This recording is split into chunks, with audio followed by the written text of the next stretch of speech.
నమస్కారం. CCC digital 230 news bulletin కి స్వాగతం. ముందుగా వార్తలను ముఖ్యాంశాలు. భీమవరం కాస్మోపాలిటన్ క్లబ్ లో ఘనంగా ప్రారంభమైన all India senior ranking tennis tournament.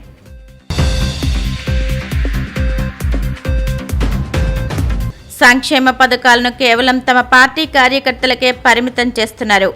గత వైసీపీ ప్రస్తుత కూటమి ప్రభుత్వంపై ఏపీసీసీ అధ్యక్షురాలు షర్మిల విమర్శలు. వివేక హత్యను జగన్ కు అంటగట్టేందుకు ప్రయత్నిస్తున్నారన్న మాజీ ఎమ్మెల్యే రాచమల్లు శివప్రసాద్ రెడ్డి. చంద్రబాబు కుట్రలో సునీత పాముగా మారారని ఆక్షేపణ. ఎన్నికలకు ముందు ఇచ్చిన హామీలని కూటమి ప్రభుత్వం నెరవేర్చిందన్న గూడూరు ఎమ్మెల్యే సునీల్ కుమార్. పనిచేసే ప్రభుత్వాన్ని ప్రజలు గుర్తించుకోవాలని పిలుపు.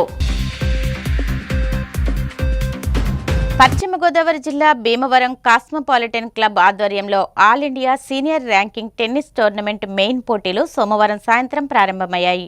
క్లబ్ మాజీ అధ్యక్షులు అయిష్టా vice president Uddaraju Krishnaprasad, club president Chekuri Rambhadriraju, secretary BH Subbaraju పోటీలను ప్రారంభించారు. ఈ సందర్భంగా వారు మాట్లాడుతూ 35+, 45+, 55+, 65+, 70+, సింగిల్ అండ్ డబుల్స్, 75+ డబుల్స్ విభాగాల్లో ఈ నెల 20వ తేదీ వరకు టోర్నమెంట్ జరుగుతుందని అన్నారు. వివిధ రాష్ట్రాల నుంచి సుమారు 200 మంది క్రీడాకారులు విచ్చేశారని తెలిపారు. విచ్చేసిన క్రీడాకారులకు ఉచిత భోజన వసతి సౌకర్యాలు ఏర్పాటు చేశామని తెలిపారు.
వచ్చిన ఆదాయం ఎక్కడ మిగలకూడదు, మిగిలితే అది గేమింగ్ హౌస్ అవుతుందని చెప్పేసి ఇప్పుడు ఇలాంటి టెన్నిస్ టోర్నమెంట్స్, బ్యాడ్మింటన్ టోర్నమెంట్స్, మిగతా టోర్నమెంట్స్ కండక్ట్ చేసుకో కాస్మోపాలిటన్ క్లబ్ వారు చాలా మంచి కార్యక్రమాలు చేశారని చెప్పేసి వారిని అభినందిస్తున్నా. ఈ కాస్మోపాలిటన్ టెన్నిస్ టోర్నమెంట్ కి నాకు చాలా కాలం నుంచి సంబంధం ఉంది. 1986లో మొట్టమొదటి టోర్నమెంట్ కండక్ట్ చేశామని చెప్పేసి అన్నారు. అప్పుడే ఈ క్లబ్ స్థాపించబడింది. సింగిల్ హౌస్ ఉంది, ఒక టెన్నిస్ కోర్ట్ ఉంది క్లే కోర్ట్ లో. ఆ టోర్నమెంట్ లో ఫస్ట్ మ్యాచ్ నాదే. లక్కీగా నేను 2 రౌండ్లు దాకా వెళ్ళాను. ఆ విధంగా ఈ క్లబ్ తోటి, ఈ టెన్నిస్ టోర్నమెంట్ తోటి, క్లబ్ నిర్వహించే టెన్నిస్ టోర్నమెంట్ తోటి నాకు చెరగని ముద్రలు వేసి ఉన్నాయి. అప్పటి నుంచి ఎప్పుడెప్పుడు అవకాశం ఉన్నా నేను ఈ టోర్నమెంట్ ఎప్పుడు మిస్ అవ్వలేదు. ముఖ్యంగా ఏమిటంటే కాస్మోపాలిటన్ టెన్నిస్ టోర్నమెంట్ క్లబ్ లో నిర్వహించే టెన్నిస్ టోర్నమెంట్ కి ప్లేయర్స్ యొక్క అభిప్రాయం ఏంటంటే, మేము ఆర్థికంగా వాళ్ళు ఇచ్చిన ఆతిథ్యానికే మేము చాలా ఇబ్బంది పడిపోతున్నాం సార్ అని, తిండి పెట్టి చంపేస్తున్నారు సార్ అని చాలా మంది చెప్పుకోవడం పరిపాటి. అంత ఆతిథ్యం ఈ కాస్మోపాలిటన్ క్లబ్ వారు ఇస్తున్న ఆతిథ్యాన్ని ఏ ప్లేయర్ కూడా ఈ టోర్నమెంట్ ని కాస్మోపాలిటన్ క్లబ్ నిర్వహించడం ఎంతో ఆనందదాయకమైన విషయం. మీ అందరికీ నాకు పేషెంట్ ఇచ్చి మీరు అందరూ నన్ను ఆశీర్వదించి ఇక్కడ కూర్చోబెట్టేందుకు నాకు చేతనైనంత వరకు నేను ఎక్కాక ఇది ఫస్ట్ పార్లమెంట్ చేస్తామండి. ఇది అయ్యాక కంటిన్యూ చేయాలని చాలా కుతూహలంగా ఉంది. తప్పనిసరిగా నా వంతు కృషి నేను చేస్తానండి.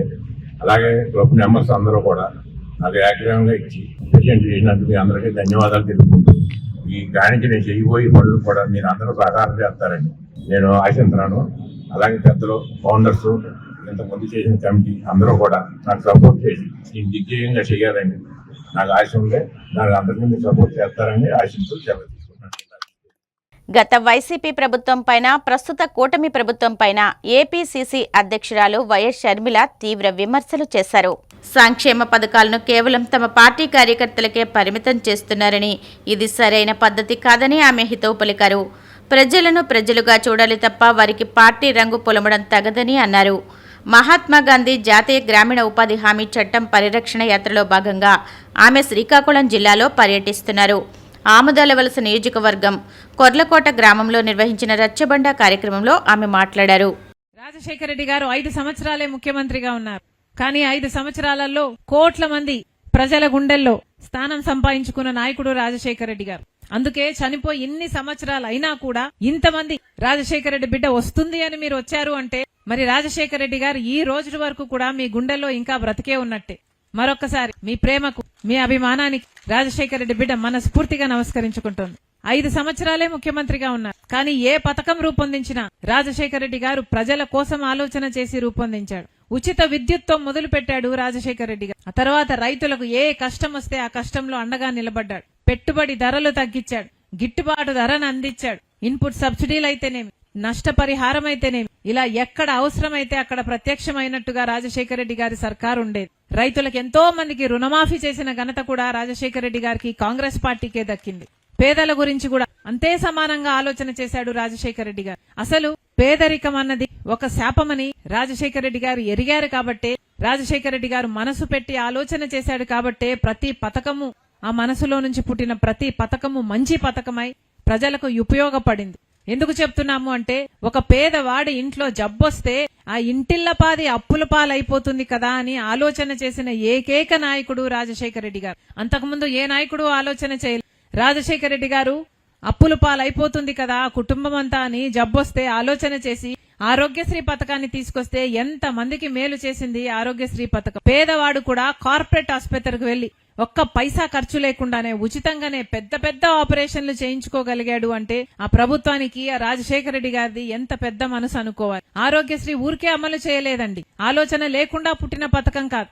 ఆ పథకం వెనకాల ఎంత మనసు ఉందంటే, ఆఖరికి ఆపరేషన్లు అయ్యి ఇంటికి వెళ్లేటప్పుడు ఆ ఛార్జీలు కూడా ఇచ్చి పంపేవాళ్ళు, మళ్ళీ మందులు కూడా ఇచ్చి పంపేవాళ్ళు. తర్వాత ఇంటికి వెళ్లి వాళ్ళు ఎలా ఉన్నారో చూడ్డానికి రాజశేఖర రెడ్డి గారు స్వయంగా ఒక లెటర్ కూడా రాసేవాళ్ళు. అలా జరిగింది ఆ రాజశేఖర రెడ్డి గారి ప్రభుత్వం. అలాగే ఫీజు రీయింబర్స్మెంట్ పథకం కూడా, పేద బిడ్డలు గొప్ప చదువులు చదువుకోకపోతే ఆ కుటుంబాలు పేదరికం నుంచి ఎప్పటికీ పైకి రావు అని రాజశేఖర రెడ్డి గారు ఫీజు రీయింబర్స్మెంట్ పథకం తెస్తే ఎంతమంది పేద బిడ్డలు డాక్టర్లు, ఇంజనీర్లు, ఎంబీఏలు, ఎంసీఏలు పైసా ఖర్చు లేకుండానే పెద్ద పెద్ద చదువులు చదువుకున్నారు. ఈ రోజు వరకు కూడా లక్షణంగా ఉద్యోగాలు చేసుకుంటున్నారు. అలా ఏ పథకం రూపొందించినా రాజశేఖర రెడ్డి గారు ప్రజల కోసం ఆలోచన చేశారు. పెన్షన్లు కూడా అలాగే సాచురేషన్ పద్ధతిలో, అడగని వాళ్ళు పాపాత్ములు అన్నట్టుగా అడిగిన ప్రతి వాళ్లకు పెన్షన్లు ఇచ్చారు. ఎంతమంది పేదవాళ్ళు ఉంటే అంతమందికి, ఎంతమంది అడిగారో అంతమందికి ఇందిరమ్మ ఇల్లు ప్రతి ఒక్కరికి అందజేసేటట్టు ప్రయత్నం చేశారు రాజశేఖర రెడ్డి గారు. ఎంతమంది లక్షల మంది పేదలకు స్థలం లేదు, భూమి లేదు అంటే ఎన్నో లక్షల ఎకరాల భూ పంపిణీ చేశారు.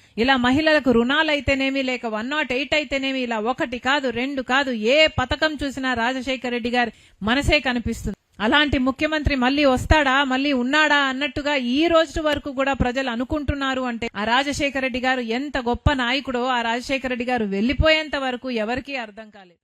వైఎస్ వివేకానంద రెడ్డి హత్యపై సీబీఐ 7 ఏళ్ల పాటు దర్యాప్తు చేసి ఛార్జిషీట్లు వేసిన తర్వాత ఇంకా దర్యాప్తు చేయాల్సిందేమీ లేదని చెప్పిన తర్వాత కూడా ఆయన కుమార్తె సునీత చేస్తున్న ఆరోపణలు విస్మయం కలిగిస్తున్నాయని వైసీపీ మాజీ ఎమ్మెల్యే రాచమల్లు శివప్రసాద్ రెడ్డి అన్నారు.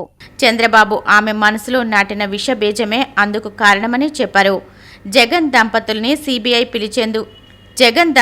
సిబిఐ పిలిచే వరకు ఆమె సంతృప్తి చెందేలా లేరని ఆక్షేపించారు. ఇప్పటికైనా సునీత వాస్తవాలు గుర్తించాలని, తమ విధానం మార్చుకోవాలని హితవు పలికారు. కొత్త ముద్దాయిలను చేర్చాల్సిన అవసరం లేదు అని చెప్పి స్పష్టం చేసిన తర్వాత కూడా చంద్రబాబు గారి రాజకీయ కుట్రలు ఇంకా ఆగడంలే. చంద్రబాబు నాయుడు గారి రాజకీయ కుట్రలో పావే సునీతమ్మ. నిజం, చంద్రబాబు నాయుడు గారి కుట్రలో పావే సునీతమ్మ. సునీతమ్మ గారు నిన్న ప్రెస్ మీట్ పెట్టి సుమారు 50-55 నిమిషాలు మాట్లాడినారు. డిస్ప్లే చేసి ఒక సిబిఐ అధికారులు ఇన్వెస్టిగేషన్ చేస్తే ఏ ప్రామాణికాలను పరిగణలోకి తీసుకొని ఎట్లా వ్యక్తపరిచినారు. ఆమె సారాంశం మాటల్లో ఏంటంటే తన తండ్రి హత్యకు సంబంధించి ఎవరు చేసినారు, ఎవరు చేయించినారు, ఎందుకు చేసినారు, ఇది ఆమె సారాంశం. ఆమెకు అవసరమైంది, ఆమె సిబిఐ నుంచి కోరుకుంటాండేది, న్యాయస్థానం నుంచి ఆమె ఆశిస్తాండేది నా తండ్రిని హత్య ఎవరు చేసినారంటే దానికి ప్రత్యక్షంగా ప్రపంచానికంతా తెలిసిన నిజమే ఉంది. ఎవరైతే హత్య చేసినారో వివేకానంద రెడ్డి గారి ఇంట్లోకి పోయి రాత్రంతా ఉండి ఆయనను బాధించి హింసించి చంపేసినారో వారే పోలీసులకు, సిబిఐకి, సిట్టుకు ఇచ్చిన వాంగ్మూలం ఆధారంగా పత్రికలు రాసిన కథనాల ప్రకారము, లేకుంటే సునీల్ యాదవ్ బహిరంగంగా అంగీకరించి అప్రూవర్గా మారి సిబిఐకి ఇచ్చిన స్టేట్మెంట్ ఆధారంగా యావత్ ఈ తెలుగు రాష్ట్రాలలో ఉండే ప్రతి తెలుగువానికి ఎవరు హత్య చేసింది తెలుసు. ఇక ఆమెకు రావాల్సిన సమాధానం ఎవరు హత్య చేసినారనేది వచ్చింది. వెనకల ఎవరుండి చేయించినారు, ఎందుకు చేయించినారు అనేది ఆమె. నేను కూడా సునీతమ్మ గారిని అదే అడుగుతా ఉన్నా. ఎవరు చేయిస్తారు, ఎందుకు చేయిస్తారు? ఒక హత్య జరగాలంటే ప్రజలారా ఆర్థిక లావాదేవీలు ఉండాలి ఆస్తిపరంగా. రెండవది, ఆడదానికి స్త్రీకి సంబంధించిన అక్రమ సంబంధాలు కారణమై ఉండాలి. మూడవది అధికారం ఉండాలి, అధికారం కోసం. నాలుగవది అవమానం ఉండాలి. ఈ 4 కారణాల చేతనే ఒక మనిషి విచక్షణ జ్ఞానాన్ని, మానవత్వాన్ని కోల్పోయి స్వలాభం కోసం, మానసిక సంతృప్తి కోసం హత్య చేస్తాడు. ఇది అనాగరికులు ప్రవర్తించే తీరు. ఒక్కసారి ప్రజలను ఆలోచించమని కోరుతా ఉన్నా నేను. ఈ 4గిట్లో ఏ ఒక్క కారణమైనా జగన్మోహన్ రెడ్డి గారికి, భారతమ్మ గారికి సంబంధించినదా అని అడుగుతా ఉన్నా నేను. హత్యకు మోటివ్, ఆస్తికి సంబంధించి లావాదేవీలు లేవు. జగన్మోహన్ రెడ్డి గారి పినతండ్రికి తనకు సంబంధించిన ఆర్థిక లావాదేవీలు, ఆస్తి పంపకాలే లేవు. ఇక రెండవది అక్రమ సంబంధాలు, స్త్రీకి సంబంధించిన అక్రమ సంబంధాల పాయింటే ఇక్కడ జగన్ దగ్గర ప్రస్తావించాల్సిన అవసరం లేదు. ఇక మూడవది అవమానం. జగన్మోహన్ రెడ్డి గారి పినతండ్రి గారికి చేసిన అవమానం ఏమీ లేదు, అవమానం చేయాల్సిన అవసరమూ లేదు. తన తండ్రి తర్వాత తన తండ్రితో సమానంగా భావించినాడు. అంతటి స్థాయిని, అంతటి గౌరవాన్ని, అంతటి అధికారాన్ని ఆయనకి ఇచ్చినాడు. అది మా అందరికీ తెలుసు, సమాజానికి తెలుసు. ఇక నాలుగవది ముఖ్యమైనది, మనం రాజకీయ కుటుంబాలలో ఉండాం కాబట్టి అధికారం, పవర్. వివేకానంద రెడ్డి గారు జగన్మోహన్ రెడ్డి గారికి అధికారం ఇచ్చే స్థితిలో లేరు. జగన్మోహన్ రెడ్డి గారే సొంత పార్టీ పెట్టుకున్నారు, విపరీతమైనటువంటి ప్రజాదరణ కలిగి ఉన్నాడు. వివేకానంద రెడ్డి గారికైనా, మాలాంటి వారికైనా అధికారాన్ని, ఒక హోదాను, స్థాయిని ఇవ్వగలిగిన స్థితిలో ఆయన ఉన్నాడు. మరి అధికారం కోసం పినతండ్రిని చేయాల్సిన అవసరం లేదు, ఆస్తి కోసము సంబంధమే లేదు, అక్రమ సంబంధం స్త్రీ అనేది ఇక్కడ ఉత్పన్నమే కాదు, అవమానం అనేది లేదు. మరి దేనికి చేస్తాడమ్మా? చంద్రబాబు నాయుడు గారి ప్రభుత్వంలోనే ఈ హత్య జరిగింది. చంద్రబాబు నాయుడు గారి ముఖ్యమంత్రిగా ఉన్నప్పుడు ఈ హత్య జరిగితే తన రాజకీయ ప్రత్యర్థి అయినటువంటి జగన్మోహన్ రెడ్డిని ఇరికించడానికో, చేసి ఉంటే ప్రజలకు చూపించడానికో పని చేయడా? అన్నదాత సుఖీభవ కార్యక్రమం విజయవంతమైందని, రైతులు ఎంతో సంతోషంగా ఉన్నారని గూడూరు ఎమ్మెల్యే పాసం సునీల్ కుమార్ అన్నారు. నెల్లూరు జిల్లా గూడూరు మండలం చెన్నూరు గ్రామంలో అన్నదాత సుఖీభవ పథకం ద్వారా నగదు తీసుకున్న రైతుల వద్దకు ఎమ్మెల్యే వెళ్లి ప్రభుత్వ పనితీరు గురించి అడిగి తెలుసుకున్నారు. ప్రభుత్వం అందిస్తున్న సంక్షేమ పథకాల గురించి వివరించారు. మహిళలు మంగళహారతులిచ్చి ఎమ్మెల్యేకి స్వాగతం పలికారు. ఈ సందర్భంగా ఆయన మాట్లాడుతూ కేంద్ర ప్రభుత్వ సహాయంతో రాష్ట్ర ప్రభుత్వం అన్నదాత సుఖీభవ నగదును రైతు ఖాతాల్లో జమ చేయడం జరిగిందని తెలిపారు. ఎన్నికలకు ముందు ఇచ్చిన హామీలన్నీ కూటమి ప్రభుత్వం నెరవేర్చిందని, పనిచేసే ప్రభుత్వాన్ని ప్రజలు గుర్తుంచుకోవాలని సూచించారు. చెందూరుకు వచ్చాం.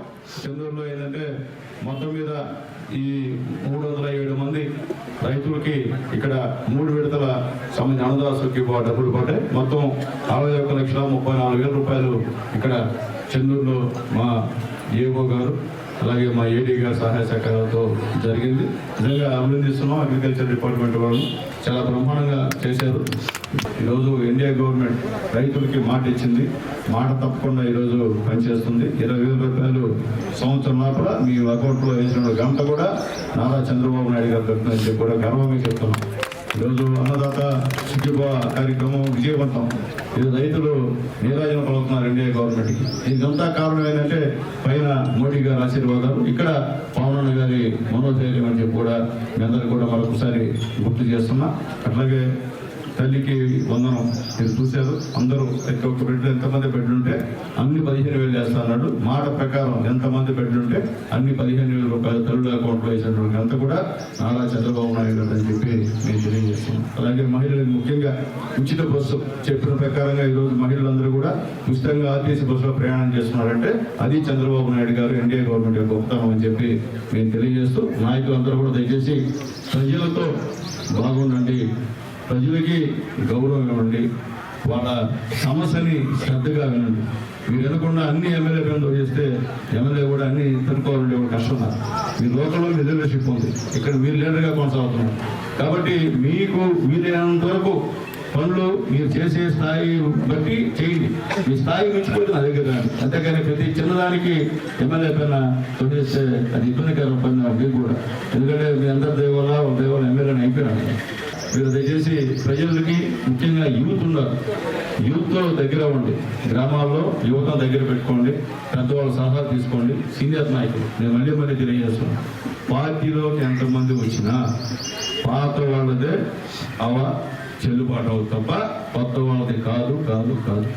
ఏమన్నా ఎవడికి చెప్పి నాకు చెప్తున్నా, వచ్చే చేరచ్చు అంతే తప్ప వాళ్ళ ప్రకారం ఊళ్ళో రావాలంటే జరగదు. ఆ రోజు మాకు ప్రాణాలు ఇచ్చిన ఎవరున్నారో వాళ్ళ ప్రకారమే ఇక్కడ కార్యక్రమాలు జరుగుతాయి తప్ప కొత్తగా వచ్చిన వాళ్ళు చేరేసి మేము ఇంత పొడుగు ఇంత చేస్తామంటే జరిగే కక్కదు. అది ఒప్పుకోను, నా మనసాక్షి ఒప్పుకోదు, పార్టీ అసలు ఒప్పుకోదు. ఇప్పుడు ఎవరు చేరాలన్నా పార్టీ పేర్లు అడుగుతుంది, పేర్లు అడిగి అక్కడి నుంచి డైరెక్ట్గా ఫోన్ చేస్తాం. అక్కడ లోకల్గా ఉన్న గ్రామ పార్టీ ప్రెసిడెంట్కి, బూత్ కమిటీ కన్వీనర్కి, ట్రస్ట్ ఇన్ఛార్జ్కి ఫోన్ చేసి ఏమయ్యా మీకు ఇష్టమేనా, ఇష్టం లేదంటే ఆపేస్తున్నాం. చాలా సంతోషంగా ఉంది. మన గౌరవ ఎమ్మెల్యే గారు మన మంచి కార్యక్రమం మీద మన ఈరోజు చెల్లూరు గ్రామానికి రావడం చాలా సంతోషం. ఈరోజు ఎన్డీఏ కూటమి అధికారంలోకి వచ్చిన తర్వాత రైతులు సుభిక్షంగా ఉండాలని చంద్రబాబు నాయుడు గారు నీటి సంఘ కమిటీలను ఏర్పాటు చేసి నీటి సంఘ అధ్యక్షులు వాళ్ళ సభ్యుల ద్వారా చెరువుల్లో ఎప్పుడు కూడా సుభిక్షంగా నీరు ఉండేలాగా ఏర్పాటు చేసి రైతులందరూ కూడా పంట పండేలాగా సహకరిస్తున్నారు. అదేవిధంగా రైతులు కూడా ఎంతో సంతోషంగా ఉన్నారు. గత ప్రభుత్వం చెప్పిన మాట ప్రకారం ఏ పని కూడా చేసిన పరిస్థితి లేదు. కానీ ఈరోజు ఒక్కొక్క పని మన ఎన్డీఏ కూటమి అధికారంలోకి వచ్చాక అన్ని కూడా చేసుకుంటూ పోతున్నారు. మాకు ఇక్కడ సింధు గాని అందరూ కూడా అందుబాటులో ఉండి రైతులకు ఇప్పుడు చెప్పారు కరుణాకరంగా మన గౌరవ శాసనసభ్యులు గారి వారి ఆధ్వర్యంలో వాళ్ళ సహాయ సహకారాలతో మన ఎక్కడా కూడా మనకి యూరియా కొరత లేకుండా సొసైటీలో కావచ్చు, అదేవిధంగా ఆర్ఎస్కేలో కావచ్చు, ప్రతి ఒక్క రైతుకి పార్టీలకు అతీతంగా రైతులందరికీ అందజేయడం జరిగింది. ఈ విధంగా గత 5 సంవత్సరాలు ఎక్కడ కూడా జరిగిన పరిస్థితి లేదు. ఉమ్మడి ప్రకాశం జిల్లాలో గ్యాస్, ఆయిల్ కొరత లేదని కలెక్టర్ రాజాబాబు స్పష్టం చేశారు. సోషల్ మీడియాలో వస్తున్న గ్యాస్, ఆయిల్ కొరత, అదనపు ధరలకు విక్రయిస్తున్నారనే వార్తలపై దర్యాప్తు చేస్తున్నట్లు పేర్కొన్నారు. ప్రతిరోజు గ్యాస్ సిలిండర్లు, ఆయిల్పై సమీక్ష నిర్వహిస్తున్నామని, ప్రస్తుతం ఎక్కడా ఎలాంటి కొరత లేదని స్పష్టం చేశారు. యుద్ధ పరిస్థితుల మూలంగా గ్యాస్ నిల్వలు తగ్గి ధరలు పెరుగుతాయని, సోషల్ మీడియాలో వస్తున్న అసత్య ప్రచారాలను నమ్మి వినియోగదారులు ఎవరూ ఆందోళన చెందవద్దని కోరారు. ప్రకాశం, మార్కాపురం జిల్లాల్లో గృహ వినియోగదారుల అవసరాలకు సరిపడా పూర్తి స్థాయిలో ఎల్పీజీ నిల్వలు అందుబాటులో ఉన్నాయని తెలియజేశారు. గ్యాస్ కూడా సరిపడగా లేదని చెప్పేసి కొన్ని రూమర్స్ ఉంటున్న సందర్భంలో ప్రకాశం జిల్లా ప్రజలందరికీ, ఉమ్మడి ప్రకాశం జిల్లా ప్రజలందరికీ ఒక కమ్యూనికేషన్ ఇద్దామనే ఉద్దేశంతో ఈ ప్రెస్ మీట్ ఏర్పాటు చేయడం జరిగింది. సో ఇందులో ముఖ్యంగా ఏంటంటే ఇప్పుడు వరకు కూడా మనకి ఆయిల్ క్రైసిస్ అనేది ఎక్కడ రాలేదు. సో మన దగ్గర సఫిషియెంట్ రిజర్వ్స్ ఉన్నాయి, దాని గురించి మనం వర్రీ కావాల్సిన అవసరం లేదు. రెండోది, ఈ కుకింగ్ అండ్ కమర్షియల్ గ్యాస్కు సంబంధించి కొన్ని వార్తలు సోషల్ మీడియాలో వస్తున్నాయి.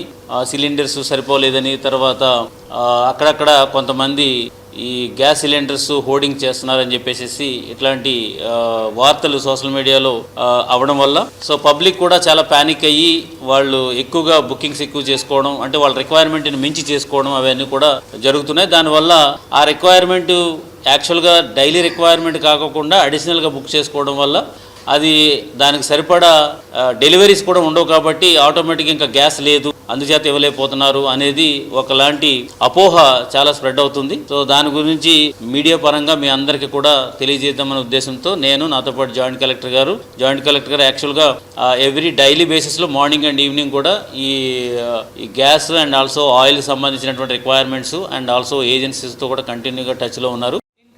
స్పెషల్ ఆఫీసర్స్గా ఎంఆర్ఓస్ని, సిఎస్డిటీస్ని, డిటీస్ని సెటప్ చేశాము. ఒక్క ఎంఆర్ఓ దగ్గర 2-3 ఏజెన్సీస్ ఉన్నాయి. ప్రతిరోజు అక్కడ వెళ్ళి చూస్తారు. ఎక్కడైనా కంప్లైంట్స్ వస్తే మనకి జిల్లా హెడ్ క్వార్టర్లో ఒక కంట్రోల్ రూమ్ కూడా పెట్టడం జరిగింది. ఆ రూమ్కి సంబంధించి మన ప్రెస్ నోట్ ద్వారా ఆల్రెడీ అందరికీ చెప్పడం జరిగింది. సో దాంట్లో కూడా 17-18 కంప్లైంట్స్ మనకి లాస్ట్ 2 డేస్లో వచ్చాయి. దానిలో ఎక్కువగా ఈ సర్వర్ కొంత స్లోగా ఉంది, ఇలాంటి కంప్లైంట్స్ ఎక్కువ వస్తాయి. సో దానికి సంబంధించి ఆల్రెడీ మార్నింగ్ మన సివిల్ సప్లైస్ మినిస్టర్ సార్తో కూడా ఒక టెలికాన్ఫరెన్స్ జరిగింది. దానిలో ఇష్యూ అందరూ రేస్ చేశారు, అది కూడా మేము ఫాలోఅప్ చేస్తున్నాము. తర్వాత ఇంతకు ముందు మన ఫ్రైడే, సాటర్డే కూడా ఈ ఓఎంసీస్తో, తర్వాత ఏజెన్సీస్తో డైరెక్ట్గా మాట్లాడి వాళ్ళకి కూడా వార్నింగ్ ఇవ్వడం జరిగింది. మామూలుగా అందరూ బాగా చేశారు, కానీ ఎక్కడైనా ఇలాంటి ఇష్యూస్ వస్తే ఇంకా కొన్ని కంప్లైంట్స్ ఉన్నాయి, అది మేము చెక్ చేసుకొని యాక్షన్ తీసుకుంటాం. సో ఈ ఇష్యూ సంబంధించి ఎక్కడైనా ల్యాప్సెస్ ఉండరు, ఇమీడియట్గా మన నోటీస్ వచ్చిన వెంటనే మేము యాక్షన్ తీసుకుంటాం. వార్నింగ్ ఇవ్వడం జరిగింది అందరికీ. తర్వాత ఓఎంసీస్కి, ఏజెన్సీస్కి కూడా మేము క్లియర్గా చెప్పాము, ఎక్కడైనా డొమెస్టిక్ సిలిండర్స్ని కమర్షియల్గా వాడుతున్నారు అంటే దాంట్లో ఎవరైనా ఏజెన్సీ ఇన్వాల్వ్ అయితే వాళ్ళ మీద యాక్షన్, తర్వాత ఉన్న వాళ్ళ మీద ట్రాన్స్పోర్టేషన్ ఏజెన్సీ అందరి మీద చాలా స్ట్రిక్ట్ యాక్షన్ అవుతాయి. సో ఇది క్లియర్గా మేము చెప్తున్నాము. కొన్ని 1 or 2 కేసెస్ ఇలా ఉంటాయి మన నోటీస్లో, సో దాని మీద యాక్షన్ కూడా తీసుకున్నాము. సో అసలు మేము ఒప్పుకోము, ఇలాంటి కేసులు ఉంటే ఇమ్మీడియట్గా యాక్షన్ అవుతుంది. పశ్చిమ గోదావరి జిల్లా భీమవరం చినామిరంలో విశ్వకవి సిబిఎస్ఈ స్కూల్ ప్రారంభించి 3 సంవత్సరాలు పూర్తి అయిన సందర్భంగా స్కూల్ ఆవరణలో ఆవిర్భావ దినోత్సవ వేడుకలు ఘనంగా నిర్వహించారు. ముఖ్య అతిథిగా విచ్చేసిన విశ్వకవి విద్యాసంస్థల డైరెక్టర్ పొట్లూరి రఘుబాబు మాట్లాడుతూ, క్రమశిక్షణకు మారుపేరైన విశ్వకవి విద్యాసంస్థల ఆధ్వర్యంలో ప్రారంభించిన సిబిఎస్ఈ స్కూల్ 3 వసంతాలు పూర్తి చేసుకుని 4వ సంవత్సరంలో అడుగుపెడుతున్న సందర్భంగా ఎంతగానో ప్రోత్సాహం అందించిన తల్లిదండ్రులకు ప్రత్యేక ధన్యవాదాలు తెలియజేశారు. మ్యాథ్స్ అండ్ సైన్స్ ఎక్స్పో విజేతలుగా నిలిచిన విద్యార్థులకు బహుమతి ప్రదానం చేశారు.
सूर्यकोटि समप्रभ निर्विघ्नं कुरु मे देव सर्वकार्येषु सर्वदा।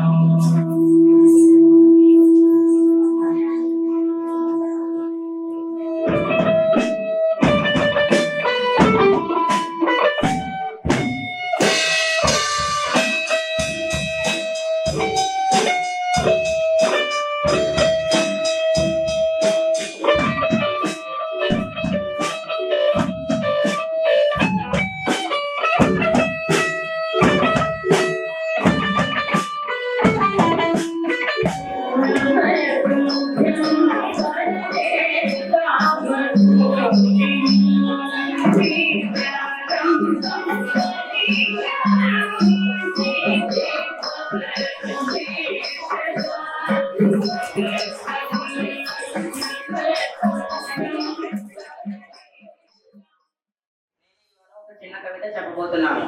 విశ్వకవి సిబిఎస్ఈ పాఠశాల జ్ఞానయాత్ర. అక్షరం ఒక వెలుగు, ఆ వెలుగుతో భవిష్యత్తు నిర్మించే ఆలయమే మన విశ్వకవి పాఠశాల. చిన్న అడుగులతో ప్రారంభమైన ప్రయాణం ఈ రోజు 3 సంవత్సరాల విజయగాథగా నిలిచింది. ఈ 3 సంవత్సరాలు కేవలం కాలం కాదు, వేలాది కళల ఆరంభం. ప్రతి తరగతి గది జ్ఞానానికి నిలయం, ప్రతి గురువు మాట విద్యార్థుల జీవితానికి మార్గదర్శకం.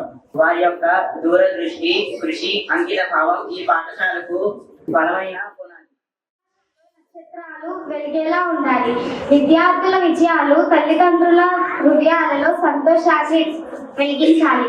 జ్ఞానం మన బలం, విజయం మన మార్గం. ఇదే విశ్వకవి పాఠశాల విజయ మార్గం.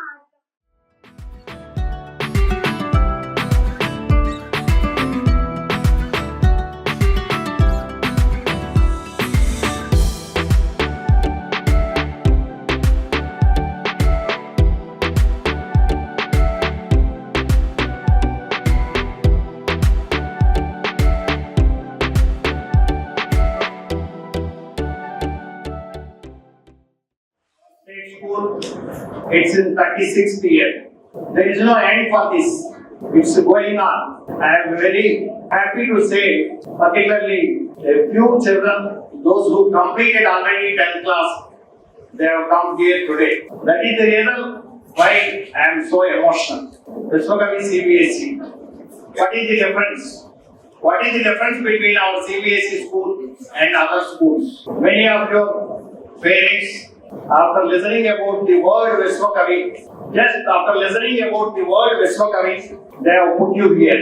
We are thinking, we are trying to give very good education in the school. We may get it out.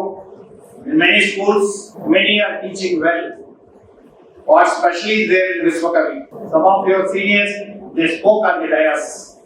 What specially is there in Viswakavi?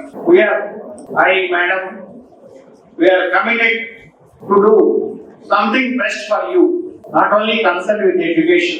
Some of you may be feeling already, one student told, till the last day that we are going to write examinations. Sir is very strict. We are strict only. What for? For the sake of you. Good education, good discipline, habits, everything. Children, those who are graduating from Viswakavi, those who are completing 10th class, I can understand. Not only learning good subjects, maths and sciences, we are learning many things in Viswakavi. I can say very proudly that's not there in many schools in Andhra Pradesh. That's not there, really. The care what we are taking, the things what your teachers are teaching other than education, discipline, good habits, maybe in some schools it will be there, but we can say here 100% we are trying to do best for you. You know what's the good name for Viswakavi Residential Public School outside, not only in this district but even in other districts also. Some of you already they are changed from state school to CBSE. They have learned good education. They are completing. They are going for further studies. It's our duty to make each and every student and their parents to feel happy about Vishwakavi. Whatever they are joining, what care we are taking. Just before 5 minutes, all your teachers have given me some good bouquets and they made me to cut good cake for Vishwakavi. No, I should do for your teachers. I should say thanks to your teachers, not your teachers to me. They are all working very hard for the sake of school. I am grateful for all the teachers.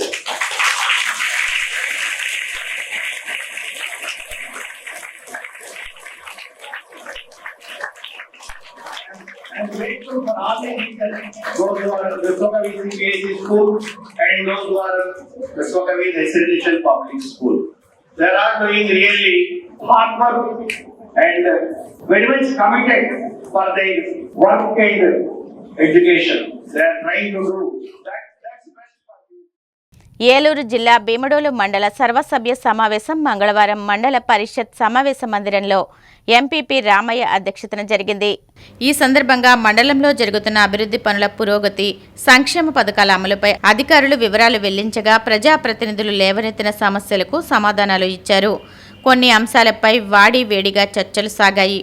కీలక సమావేశానికి కొన్ని శాఖల అధికారులు గైర్హాజరు కావడం MPP ప్రజాప్రతినిధులు అసహనం వ్యక్తం చేస్తూ ఎంపీడీఓ పద్మావతీదేవికి ఫిర్యాదు చేశారు.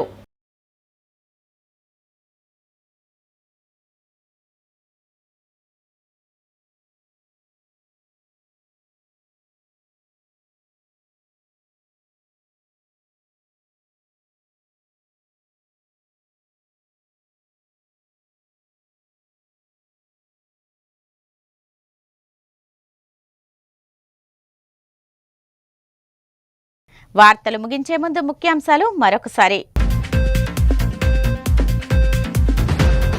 భీమవరం కాస్మోపాలిటన్ క్లబ్లో ఘనంగా ప్రారంభమైన all India senior ranking tennis tournament.